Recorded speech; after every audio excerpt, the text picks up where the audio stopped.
presented by Munmun Bihari Official। Mummy जे भोर हरिया में म्यूजिक बाय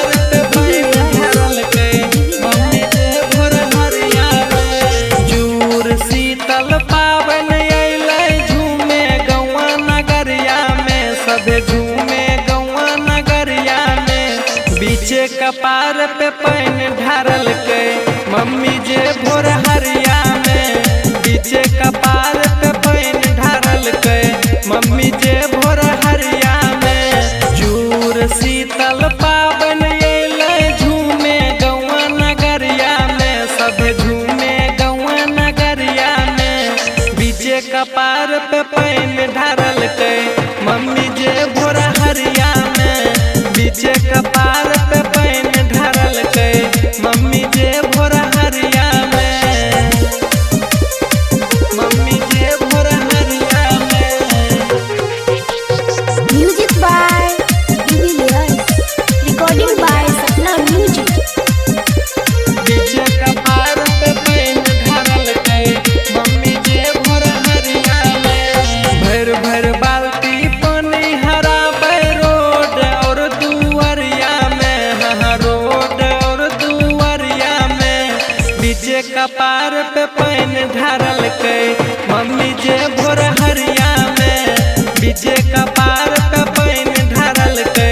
मम्मी जे भोर हरिया में बीचे कपार पे पानी ढारल के मम्मी जे भोर हरिया में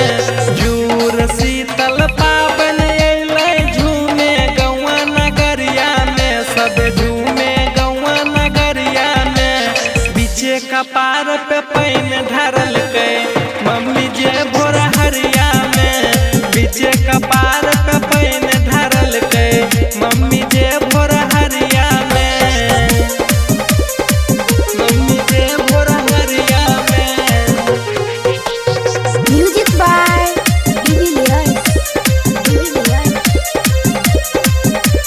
बीचे कपार पे पानी ढारल के मम्मी जे भोर हरिया में कढ़ी भात खाय छै सब कोई भैर भैर थरिया में हाँ भैर भैर थरिया में बीचे कपार पे पानी ढारल के मम्मी जे भोर हरिया में बीचे कपार पे पानी ढारल के मम्मी जे भोर हरिया में बीचे कपार पे पानी ढारल के मम्मी जे भोर हरिया में जूर शीतल पावन अइलै झूमे गौआ नगरिया में सभे झूमे गौआ नगरिया में बीचे कपार पे पानी ढारल के मम्मी जे भोर